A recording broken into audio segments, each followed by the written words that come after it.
How's it going, everybody? It's me, Shane. I'm here to give you another Pokemon Horizons episode review. Today's episode is episode 7, Training Captain Pikachu. Before I go any further, please hit that like button, subscribe, and hit the notification bell to be notified of more videos such as this one.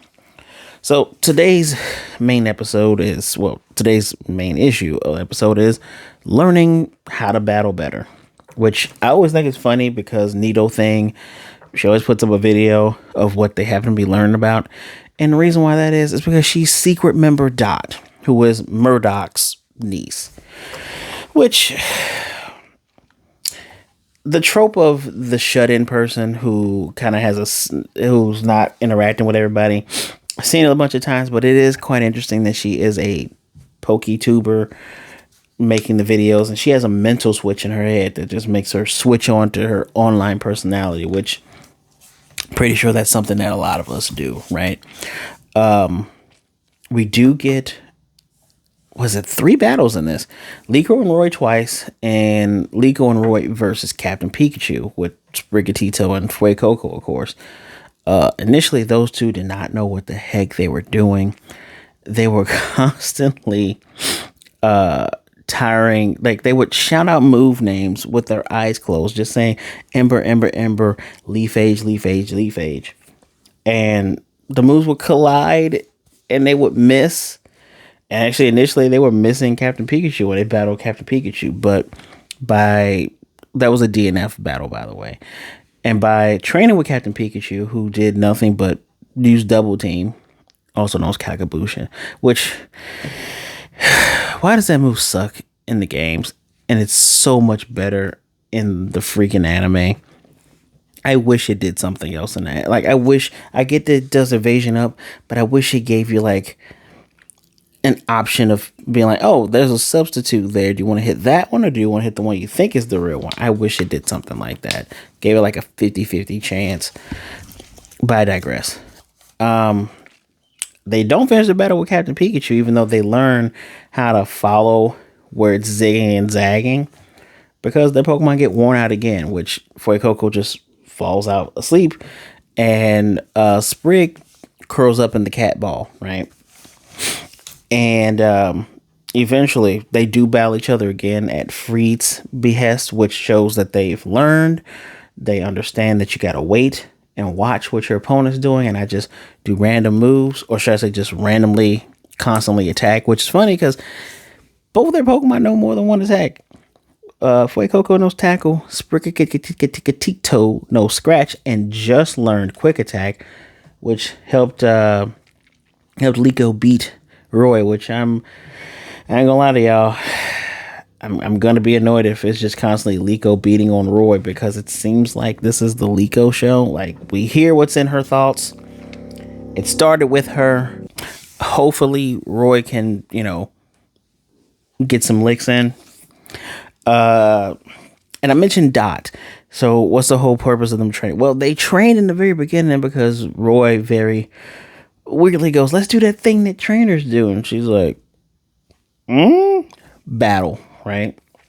And I have to say, when they were done, they talked to Freed. Freed updated their phones, which gave them not just gave Roy the Pokedex. They have a group chat, a Voltekker's group chat, which proves that they're part of the group.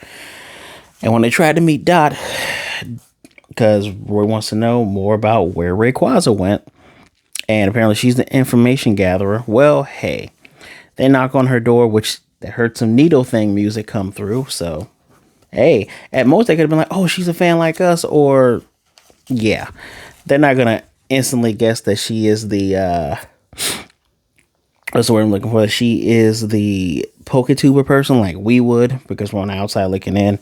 But it could have been something to bond over, I suppose. But she doesn't talk to them at all.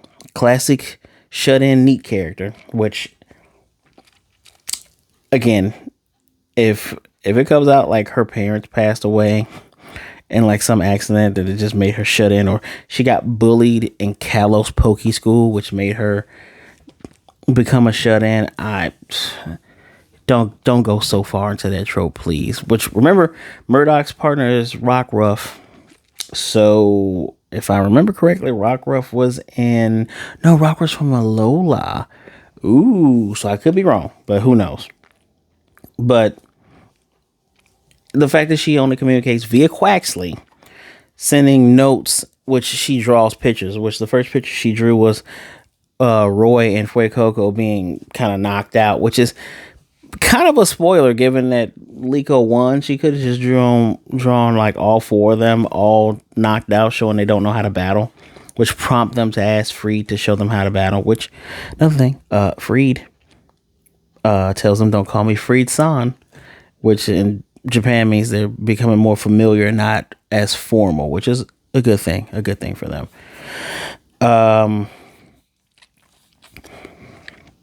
And towards the end, after their battle, where they have displayed that they know how to battle better, it's all about paying attention, which I'm saying which a lot, but one of the things that kind of stood out to me was Freed saying it's a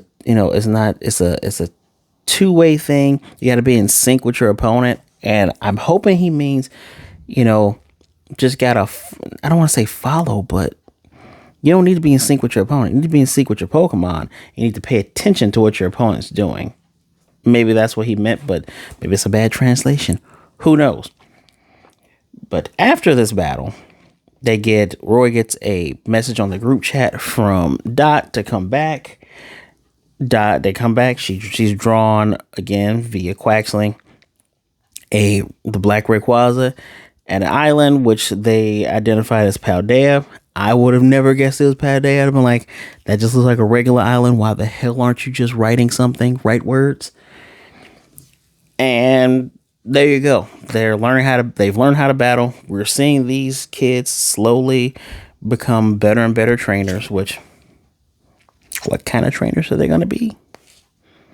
Like, I'm getting the vibe that they might not go after gym badges.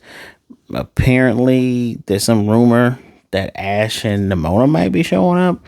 If we get Nimona going after the gym badges, I would love that.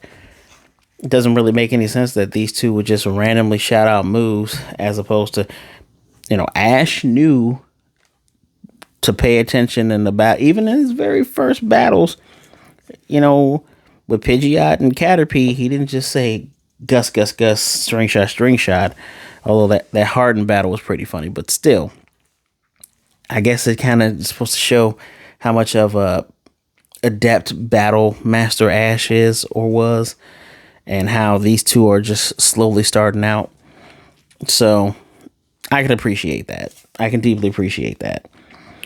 The one of the things that did not make sense, because I wrote some stuff, I wouldn't say they wouldn't make sense, but these are some things that stuck out to me. Question: why does Murdoch have a fork and a knife in his hairdo, right? Because we couldn't just know that he's the chef, he's the cook, because he told us that, or because he's always in the kitchen, or because he's wearing some type of stereotypical bandana ascot thing. We just had to know, oh yeah, there's a fork and a knife. He's obviously the cook. And I just thought that was kind of weird, kind of dumb. The group chat thing is cool. Why didn't you just tell them in the group chat, as opposed to making them go all the way back to the room where you weren't going to speak to them anyway, right? Why does everyone have the same phone case? Everyone has the same red Rotom phone case, which I get it. Everyone's phones are powered by Rotom, since everybody's phones is a damn Pokedex now. Which, are the Rotoms okay with that? Is this like a form of indentured servitude? Who knows, right? But what's the purpose of that group chat outside of, oh, we're on a secret mission, we got to keep it hush, we can't speak loudly in here, we'll just send messages, hopefully we turn off our sound so it won't hear clack clack clack clack clack clack clack, whoop, hopefully, right, as opposed to just going in the messenger saying, hey, Rayquaza and Paldea, by the way, you guys battle much better now. I guess we wouldn't have much of a show if you did that. Maybe. It is quite interesting that Liko is showing more and more concern about the character, especially towards the end. She's wondering if she's still going to ever accept them because she still won't talk to them, right? So she's wondering if Dot will ever accept them. Going into what's going to happen on the next episode, she's still wondering that. She wants to meet this mysterious member. I do think it's quite cute that that she has a Quaxly. The Pokemon interactions are still some of the best things about this show. Like when Roy tries to touch Quaxly's hair, smacked it with that Donald Duck hand, just like, no. You can look, but you cannot touch. When Sprig and Fuecoco are asleep and Free tells Liko and Roy, all right, you guys battle again. When Liko shouts, Sprig gets so startled, it just starts running back and forth, which I find hilarious. It was noted. I do like that Liko is taking her time to learn her Pokemon, because when they break for lunch, she tasted some of his Pokemon food, which was bitter. Apparently, the type of poffin it likes is matcha. So she's all in. She wants to learn about her partner. I'm gonna laugh if she has no other Pokemon, but there we go. What's another good interaction? The fact that Freed is not really training them. It's Freed's Pokemon. Freed has such a good rapport with Captain Pikachu. They doesn't have to tell him any moves to do. Captain Pikachu knows what to do. Just a look and a smile, and that's it. Has such a battle presence. I do wonder if anybody has more than just one or two Pokemon, right? I wonder if Freed has like at least a third secret one that's like super secret, lazy, that no one is, well, the people have seen it, but he doesn't bring them out as much because he doesn't like to battle. Who knows? But good, decent episode. It's like the series has found its groove. I don't want to call it standard. It wasn't as standard as last week's, but we're learning. We're getting another character out of this. We're showing how both of the main characters are growing. Both of the new trainers are growing, because I'm still thinking that Liko still kind of feels like the main character and Roy's just here. But I'm enjoying that. Let me see if I missed anything. I don't think I've missed anything. It was okay. I enjoy seeing the difference, and I like seeing that they learned something, because while I was watching, I was like, I don't know what they're supposed to learn. Oh, they're learning to just not go crazy. Gotcha. Today's Pokemon seminar, which I forgot to do when I first recorded this, was Quaxly. Quack. Look at the cute duck. I gotta say, Quaxly, adorable. It's of evolutions I'm not a huge fan of, but Quaxly is definitely adorable. Apparently, when asking the question, why does it, it has a grease in its feathers that it uses to style that hair. Why does it do it? Does it do it for fashion?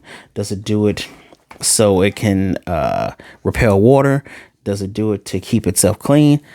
And the answer is all the above, obviously. Cute little duck, quack, little sailor duck. Well, not sailor duck. It's actually like a tango duck. Does a little dance, just a little tango bachata kind of thing. But yes, cute little Quaxly. I would have to give this episode, I'm gonna be nice, I'm gonna give it a 4. At the lowest is a 3.5, because it's not terrible. I appreciate seeing the characters learn. This show does feels different, but in a good way, right? We're starting at the very bottom, and instead of going, well, hey, these guys are losing constantly in gym battles, they're losing to a person that's trying to take something from them. And Liko flat out was like, I want to be able to protect what's important to me. If I keep losing, and if I can't help my Pokemon get stronger, I'm just a burden.